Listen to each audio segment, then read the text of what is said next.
A year ago, celebrating Avengers Infinity War, Ashnflash and I made a CMF series for Marvel Studios. Well, for Avengers Endgame, we've teamed up for a second series, with one figure for each Marvel Studio film up to Endgame, a total of 22, just like LEGO's Harry Potter CMF series.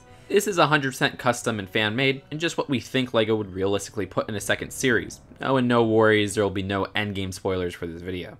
For the original Iron Man movie from 2008, we're going with the Mark II suit this time around, a suit LEGO hasn't released an official minifigure for. We thought this was an important inclusion because this is the first suit that he properly flies, and it also plays a big part of the second movie with War Machine.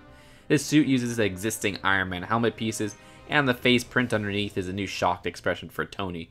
His accessory is his original arc reactor that Pepper puts in a trophy case. For 2008's Incredible Hulk, our first series had a minifigure version of the Hulk, so for this second series it made sense to include the Abomination. Now this would probably tick off a lot of people since there's no big fig yet for him. This would be our first physical version of the character. His accessory is a beaker of Banner's blood that Samuel Stearns uses to create the Abomination with a printed little piece of tape on it. With 2010's Iron Man 2, we picked Justin Hammer. This wouldn't be our first physical version of the character, he was also in the Detroit Steel Strike set, but it's our first version from the Marvel Cinematic Universe. Justin uses a Superman hair in reddish brown, and his accessory is a black pen piece, which we use to indicate the ex-wife missile he gives the military while trying to bargain for the Mark II suit. Hey, that comes in full circle for this series.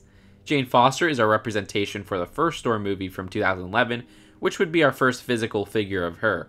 Jane uses the same hairpiece as LEGO Scarlet Witch from Civil War, and her accessory is her journal that Thor uses to draw and explain to her about the 9 realms. For 2011's Captain America, the First Avenger, we did the first cinematic universe version of Red Skull.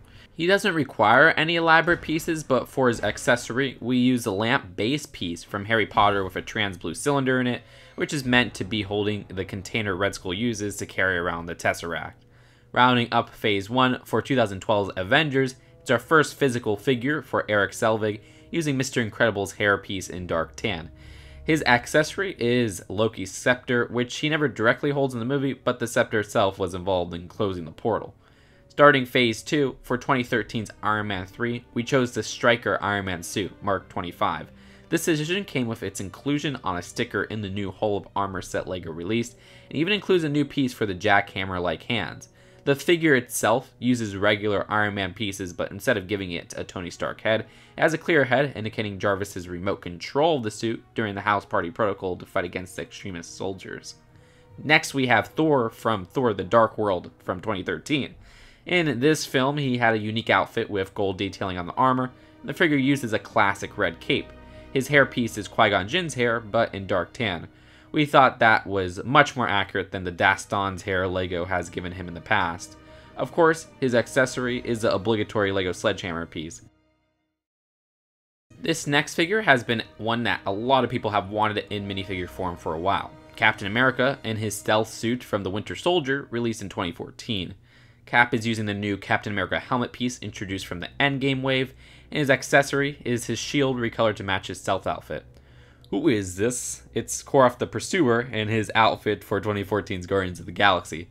Funny, we did a figure for the same actor in our last series, which if you're a DC Extended Universe movie fan, check that out by clicking the card. Either way, Korath's accessory uses the same Sakaran blaster piece introduced in the first Guardians of the Galaxy wave. It was hard coming up with someone to have for 2015's Avengers Age of Ultron, but ultimately we decided to create a more accurate version of Pietro Maximoff, or as he's never called in the movie, Quicksilver. Here he has some more accurate colors and uses Anakin's hair in white, which we thought worked better than the skater hair LEGO used. He also has a lot more detailing on the torso, which carries onto his legs. His accessory is a destroyed Ultron drone head with its eyes and mouth blacked out. Luis was picked to represent Ant-Man from 2015. I'm sad we still haven't gotten a physical figure of the character. Our version uses a new baseball cap in gray, and his accessory is a microfigure of Ant-Man. For 2016's Captain America Civil War, we chose T'Challa, the first LEGO version outside of his Black Panther outfit. This version is based on the post-credits scene because he was wearing a more unique outfit rather than including him in a boring suit. And he also uses the Finn hairpiece, and his accessory is a mask for the Black Panther suit. It was hard to find choices for 2016's Doctor Strange, but we ended up with selecting Stephen Strange in his training outfit. We've updated his hairpiece from the 2016 LEGO set to fit the Infinity War version, and his accessory is a recolored trans-orange whip to represent him using magic to create the Eldritch Whip. Starting 2017, for Guardians of the Galaxy Volume 2, we chose a new version for Peter Quill, Star-Lord, which introduces a new headphone hair combo piece similar to the one used in the Last Jedi sets.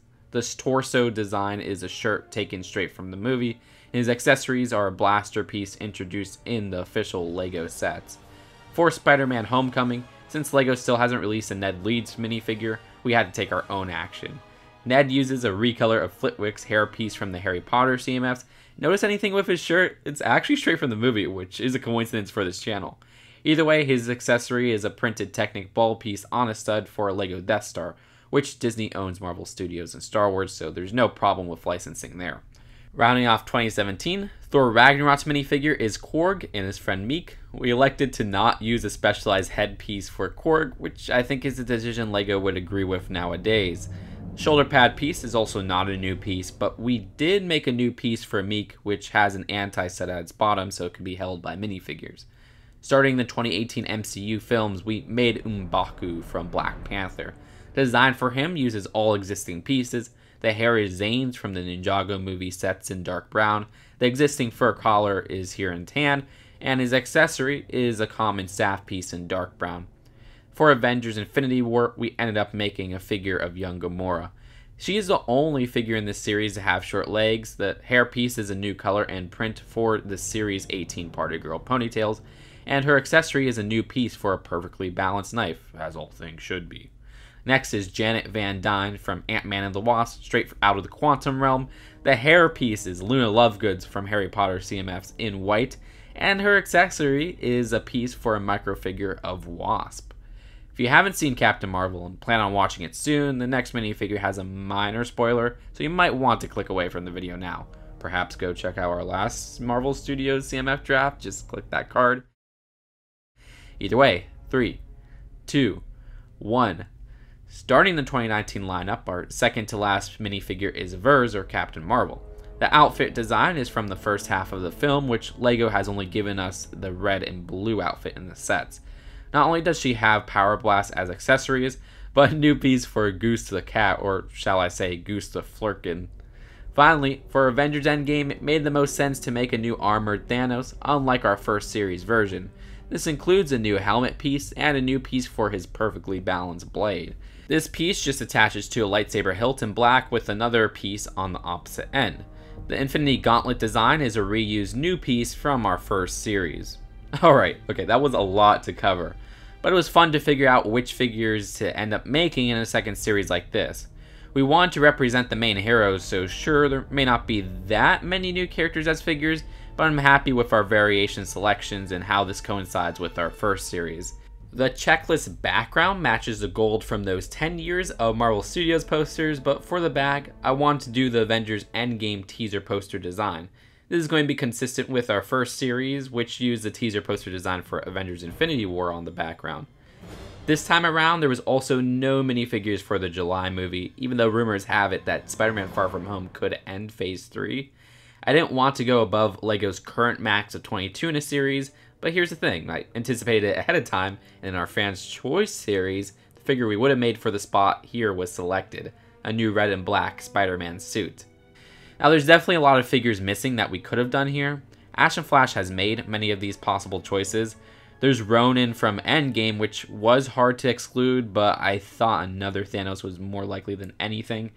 Ashnflash made this figure for his Endgame series releasing soon, so go check out his YouTube linked in the description if you're looking forward to that. Other characters that almost made it in were Jan Rog from Captain Marvel, Red Skull from Infinity War, which Red Skull was already in this series, so we didn't want to take up another spot for him, and Stan Lee from Iron Man, among other cameos. But at the end of the day, no matter how much we think LEGO would choose these figures, it's just our fan ideas. Once again, a huge thanks to Ashnflash for his artwork. His YouTube is linked in the description. And if you're looking forward to more CMF drafts, there's more coming soon, so subscribe here to stay tuned. Leave any choices you feel we're missing out in the comments below. I'll love to hear them, and I'll see you guys later. Peace out. Bye.